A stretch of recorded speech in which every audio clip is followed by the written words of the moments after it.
ఓర్వకల్లు మండలం ఉయ్యాలవాడ గ్రామంలో అనధికారికంగా సోలార్ ప్రాజెక్టు కొరకు సంతకాల సేకరణ దుర్మార్గం.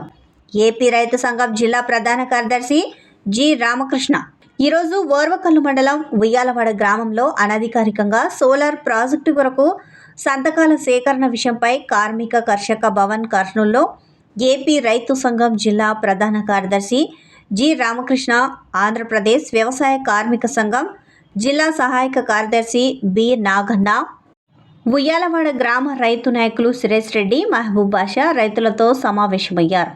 ఈ సందర్భంగా వారు మాట్లాడుతూ గత వైఎస్ఆర్సీపీ ప్రభుత్వంలో ఉయ్యాలవాడ గ్రామంలో సోలార్ ప్రాజెక్టు పేరుతో 2000 ఎకరాలకు పైగా రైతుల భూములను గ్రీన్కో కంపెనీకి ఇవ్వాలని ప్రయత్నించగా గ్రామ రైతులు ప్రజలు తిరగబడి సోలార్ ప్రాజెక్టుకు వ్యతిరేకంగా పెద్ద ఎత్తున రైతు సంఘం మండతో పోరాడారని అన్నారు.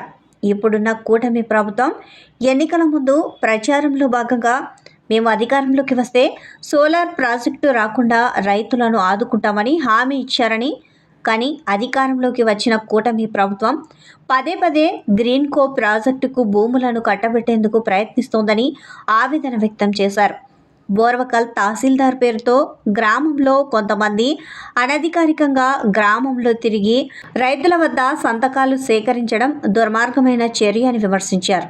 బోర్వకల్ తహసీల్దార్ విద్యాసాగర్ని రైతులు కలువగా ఎటువంటి నోటీసులు అధికారికంగా పంపలేదని చెప్పాడని అన్నారు. ఇప్పటికైనా ఇలాంటి చర్యలకు పాల్పడడం సరైనది కాదని వారు హెచ్చరించారు. ఈ విషయంపై ఉన్నతాధికారులు స్పందించి తక్షణమే అనధికారికంగా సంతకాలు సేకరిస్తున్న వారిపై కఠినమైన చర్యలు తీసుకోవాలని వారు డిమాండ్ చేశారు.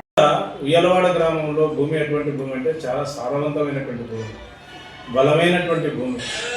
అంటే ఇక్కడ కనుక ఆ భూమి కనుక కోల్పోతే కనుక సోలార్ ప్రాజెక్టుకి పెడితే కనుక మొత్తం ఊరల్లో కూడా ఒళ్ళకాడైపోతుంది. ఊరల్లో కూడా మొత్తం కూడా వదిలిపెట్టేసేసి ఎక్కడో జీవనోపాధి కోసం పోవాల్సినటువంటి పరిస్థితి. ఇప్పుడే నేను అడిగాను, అంటే సుమారుగా మొక్కజొన్న 1 ఎకరాకు 40 క్వింటాలు దిగుబడి వస్తుందంటే అసలు ఆశ్చర్యకరమైనటువంటి విషయం. అంత మంచి భూమి, సారవంతమైనటువంటి భూమి. పత్తి 10 నుంచి 15 క్వింటాల దాకా వచ్చేసేస్తుంది. కందులు చాలా బ్రహ్మాండంగా ఉండే, అంటే భూమికి వాలిపోయినటువంటి పరిస్థితి ఉంది. అంటే అంతటి మంచి భూములు ఉన్నటువంటి భూమిలో ఈరోజు సోలార్ ప్రాజెక్టు పెట్టాలని చెప్పేసినటువంటి ఆలోచననే రాగుంది. ఆ ఆలోచన గతంలో రావడం, మొత్తం కూడా రైతులందరూ కూడా అక్కడ మొత్తం రాజకీయాలతో సంబంధం లేకుండా, కుల మతాలతో సంబంధం లేకుండా ఐక్యంగా నిలబడినారు.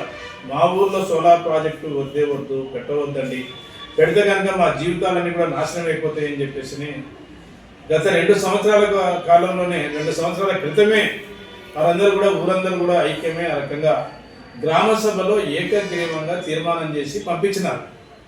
ఇప్పుడు ఈరోజు నిన్న మొన్న 3 రోజుల క్రితం నుంచి అక్కడ ఉండేటువంటి వాళ్ళను భయభ్రాంతులకు గురి చేస్తున్నారు.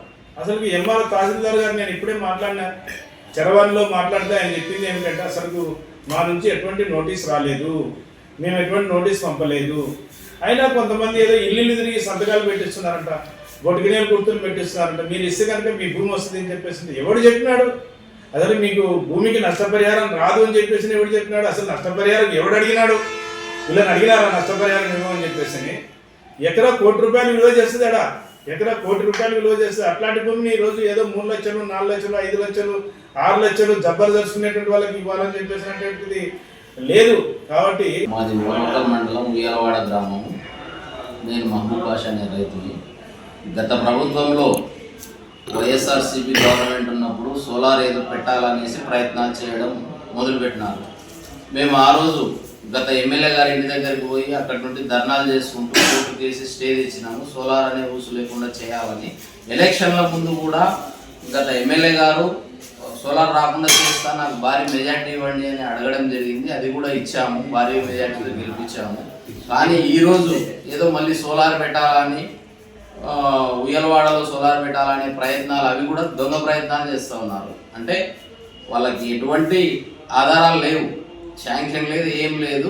కానీ ఎంఆర్ఓ నోటీస్ పెట్టినట్టు వీళ్ళు దొంగ సంతకాలు సేకరించడం గత 2-3 రోజుల నుండి మొదలుపెట్టినారు. మేము తహసీల్దార్ గారిని నిన్న మధ్యాహ్నం పోయి అడగడం జరిగింది, సార్ ఈ విధంగా చేస్తూ ఉన్నారు, ఇది ఏంటి, ఏమన్నా మీకు ఏదన్నా వచ్చిందా, ఎవరన్నా చేపియమన్నారా అంటే లేదయ్యా మాకేం సంబంధం లేదు, మేమైతే ఎటువంటివి పంపలేదు రికార్డుగా. వాళ్ళు ఏం చేసుకుంటున్నారో మాకు తెలియదని ఆయన చెప్పేస్తున్నాడు క్లియర్ కట్గా. కానీ ఊర్లో జనాలని కొందరు ఈ కమిషన్లకు పాల్పడి వచ్చింది సోలారు, శాంక్షన్ అయింది, నువ్వు సంతకం పెట్టకపోతే నీ పొలం తీసుకోరు, నీకు డబ్బులు రావు, ఇట్లా భయభ్రాంతులకు గురి చేసి ఇంటింటికి దొంగతనంగా తిరిగి సంతకాలు సేకరిస్తున్నారు. ఈ సంతకాల సేకరణ అనేది ఇమ్మీడియట్గా ఆపకపోతే ఆల్రెడీ కోర్టుల కేసు ఉంది. ఆ కేసు వికెట్ చేయకుండానే మళ్ళీ సోలార్ వాళ్ళు రావడానికి అవకాశం లేదు. దీనికి వీళ్ళు ఆపకపోతే దీన్ని కలెక్టర్ దృష్టికి, ఎస్పీ గారి దృష్టికి, ఆర్డీఓ గారి దృష్టికి తీసుకెళ్తాము. అక్కడికి న్యాయం జరగకపోతే వీళ్ళ పైన చీటింగ్ కేసు వేసి హైకోర్టు వరకు కానీ పోవడానికి మేము సిద్ధంగా ఉన్నాము. మా ఊరు పొలం సస్యశ్యామలంగా పండుతుంది. 1500 ఎకరాల మామిడి తోటలు ఉన్నాయి. కొన్ని దాదాపు 20-25 వేల జీవాలు ఉన్నాయి, బర్రెలు ఉన్నాయి, పసుపు తోటలు, పూల తోటలు, గుడ్డలు, మొక్కజొన్న, పత్తి, కంది. ఇంత సస్యశ్యామలంగా ఉన్న విలేజ్లో ఏ రకంగా పెడతారని వీళ్ళు మేము ఆల్రెడీ సీఎం గారి దృష్టికి కూడా తీసుకొని పోయినాం. డిప్యూటీ సీఎం గారికి నోటీస్ ఇచ్చాం, సార్ మా ఊర్లో సోలార్ వద్దనేసి. ఇక్కడికి పూడ్చర్ల దగ్గరకు వచ్చినప్పుడు విజయవాడకు పోయి ఇచ్చొచ్చాము. ఏమీ లేదు అఫీషియల్గా. అన్అఫీషియల్గా వీళ్ళు మొదలు పెట్టాలనే ప్రయత్నాలు చేస్తున్నారు. నేను దయచేసి ఒకటే చెప్తా ఉన్నా, అధికారులకు కావచ్చు, ఎమ్మెల్యేలకు కావచ్చు, ఎంపీలకు కావచ్చు, దీన్ని దృష్టిలో పెట్టుకొని చేసుకోండి మీ సోలార్. ఎక్కడ పనికిరాని బీడి భూములు ఏదో వేరే ఊర్లలో చేసుకోండి. మా ఊరు సస్యశ్యామలంగా పెట్టుకొని అసలు మా పరిస్థితి ఏంటి? పొలాలు పోతే చుట్టుపక్కల బుక్కాపురం, కలగొట్ల, ఉప్పలపాడు నుండి కూడా కూలీలు వచ్చి మా ఊర్లో ఎండల కాలం, వానల కాలం పనులు దొరుకుతూ ఉన్నాయి. మామిడి తోటలు వ్యాపారస్తులు వచ్చి కొంటున్నారు, ఎక్కడికో వెళ్ళిపోతూ ఉన్నాయి. ప్రశాంతంగా బతుకుతుంది ఊరు. ఇటువంటి ఊర్లోనే సోలార్ ప్రాజెక్ట్ వేసేది. నేను ఒకటే అడుగుతా ఉన్నా, దయచేసి ఈ నిర్ణయాన్ని మానుకొని ప్రశాంతంగా ఉంటే ఊరు బాగుంటుంది. గత ప్రభుత్వం చేయాలని చూస్తేనే ఈ ప్రభుత్వం అడ్డుకుంది. మళ్ళీ ఈ ప్రభుత్వం కూడా చేయాలా అనే ఆలోచన, తప్పుడు ఆలోచన చేస్తే ఆ ప్రభుత్వానికి ఈ ప్రభుత్వానికి ఏమి తేడా ఉండదు. నేను ఈరోజు ఒకటే చెప్తున్నా, ఊర్ల వాళ్ళు ఉన్న వాళ్ళు ఈ నిర్ణయం మానుకోకపోతే అనేక సమస్యలకు దారి తీస్తుంది. దీన్ని ఖచ్చితంగా మానుకుంటే మంచిది. తమ స్వార్థం కోసం ఊరిని నాశనం చేయడం కరెక్ట్ కాదు. వాళ్ళు ఇచ్చే కమిషన్ల కోసం మీరు పాల్పడి ఈ విధంగా చేయడానికి మొదలైతే ఎంతవరకైనా తెగిస్తాము. అవసరమైతే సుప్రీంకోర్టుకు కూడా పోయి పొలం నిలబెట్టుకోవడానికి మేము ప్రయత్నం చేస్తాము. దీన్ని